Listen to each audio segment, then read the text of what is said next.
ఇంకొక విషయం ఒకసారి మనం చూస్తే ఇక్కడ ఒక ఫోటో కనబడతా ఉంది. ఈరోజు మీదకి వెళ్ళిపోతే కేసీఆర్ కేటీఆర్ కొలువులు ఊడినందుకే మీకు ఉద్యోగాలు అని చెప్పి రేవంత్ రెడ్డి మాట్లాడింది. ఇక్కడ చూడవా ఉద్యోగులకు ఈ విధంగా కొండ సురేఖ గారు ఉన్నారు, ఇక్కడ చీఫ్ సెక్రటరీ మన బట్టి విక్రమార్క గారు, ఉప ముఖ్యమంత్రి గారు, మంత్రులు వీళ్ళంతా ఇక్కడ కనబడతా ఉన్నారు. అయితే మనం ఒకసారి చూస్తే కేసీఆర్ కేటీఆర్ కొలువులు ఊడదీసినందుకే మీకు ఉద్యోగాలు, ఫామ్ హౌస్లో మత్తులో ఉంటూ పాలన నడిపాడు, యువత ఉద్యోగాలు అడిగితే బర్రెలు గొర్రెలు ఇచ్చాడు, కుక్క ప్రాణానికి ఉన్నటువంటి విలువ ఆనాడు పేదలకు లేదు అని చెప్పిండు. ఎక్సలెంట్ చెప్పిండు. 119 నియోజకవర్గంలో మోడల్ గురుకులాలు పెడతాడట. అయిపోయింది ఇలా పని. నాకు ఇంగ్లీష్ రాదంటూ అవహేళన చేస్తున్నారు. వీళ్ళకి షాన్ వస్తుందని నేను చెప్పినా ఇంతకు మొదలే, no one is perfect in English whatever we speak. నేను చెప్పినా కదా, ఇంగ్లాండ్లో అంటే అమెరికా కన్నా ముందు ఇంగ్లీష్ అనేది ఇంగ్లాండ్లో పుట్టింది. ఇప్పుడు మనం 2 భాషలు మాట్లాడతాం. ఏదేది Britain English and American English వాళ్ళు సొంతంగా కొంచెం మార్పులు చేసి మాట్లాడతారు. సేమ్ అయితే బ్రిటన్లో ఉన్నటువంటి ఇంగ్లీష్ని అనుకున్నటువంటి దేశంలో కూడా ఏ 10 మంది కూడా సేమ్ భాష మాట్లాడరు. అంటే అర్థమైంది అంటే నో వన్ ఈజ్ పర్ఫెక్ట్ అని కాదు. The person who is thinking and getting thoughts from his mind, the words will pronounce by him. ఏ పర్సన్ అయితే తన ఆలోచన ప్రకారంగా పదాలు వెళ్తూ ఉంటాయి, సేమ్ సబ్జెక్ట్ మీద if all the people of India, it may be India, it may be England, it may be America, whatever it may be, if we select 10 members, if we give one subject to all of them, same subject, all the people will speak different language, different idea and different message will give. At the same way, Revanth Reddy's style is different. But why are you comparing for the others? I don't know. Whatever he is speaking, absolutely right. How much he know? How much he knows? We know very well. He is delivering excellent speech. Why he is blaming? We don't know. అందుకని ఆయన కోపం వస్తూ ఉంది. ఏమన్నాడు ఇక్కడ 119 నియోజకవర్గ model school ఉంటే English రాదంటూ అవహేళన చేస్తున్నారట. ఇంగ్లీష్ రాని చైనా, జపాన్ ప్రపంచాన్ని ఏరట్లేదా? ఆయన నా ఇంగ్లీష్ గొప్పదని చెప్పలే ఇక్కడ రేవంత్ రెడ్డి. ఇంగ్లీష్ రాని చైనా, జపాన్ ప్రపంచాన్ని ఏరట్లేదా? ఏలుతుంది. మరి ఎందుకు మీరు పొగనాలి అని అంటున్నాడు. ఇజ్జత్ తీసిండు. రైట్.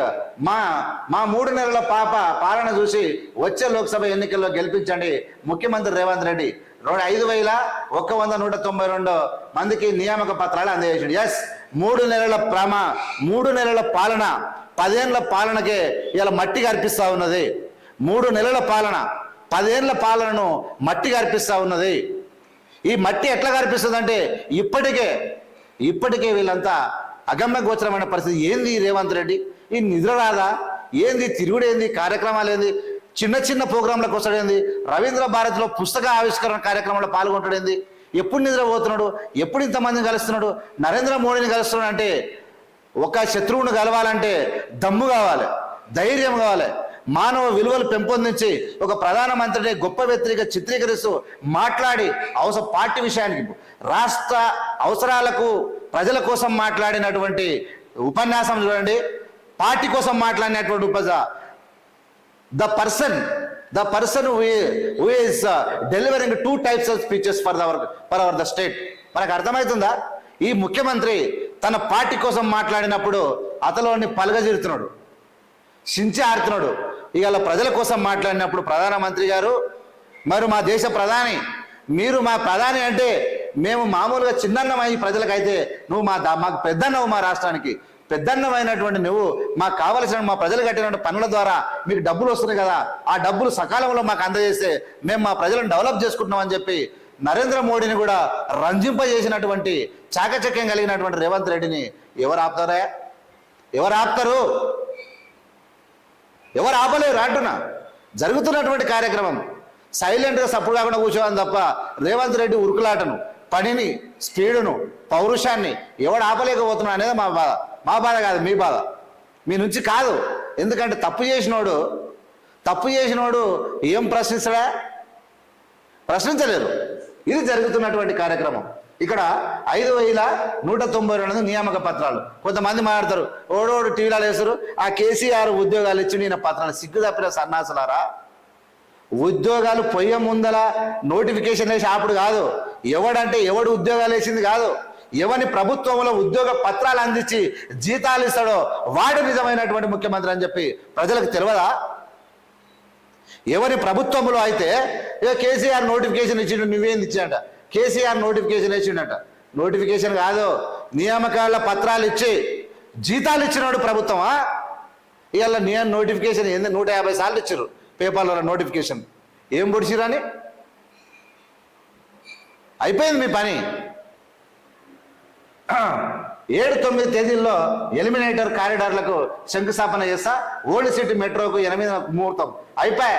ఓల్డ్ సిటీలో మీరు చేయలేరంటే రేవంత్ రెడ్డి కళ్ళు మూసుకొని చేస్తున్నాడు. ఇక పనులు ప్రారంభించనున్న సీఎం రేవంత్ రెడ్డి 5.5 కిలోమీటర్ల పెండింగ్ పనులు, 2,000 కోట్ల మేర కేటాయింపులు. నాగోలు శంషాబాద్ ఎయిర్పోర్ట్లో కారిడార్కు అనుసంధానంగా ఇక్కడ పాత నగరం మెట్రో అభివృద్ధి.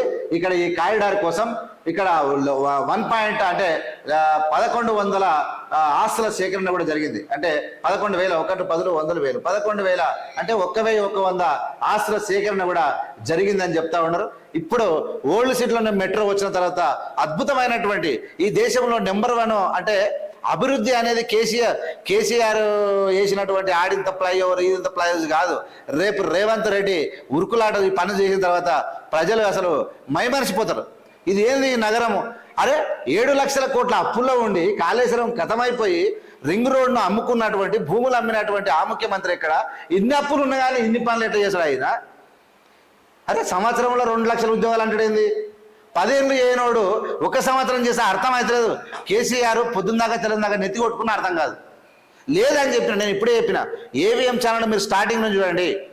మీరు ఏవిఎం ఛానల్ సబ్స్క్రైబ్ ప్రజలకు పంపండి. స్టార్టింగ్ నుంచి చూడండి, ఎట్లుంటుందో మీకే అర్థమవుతుంది. ఏంది పాలన?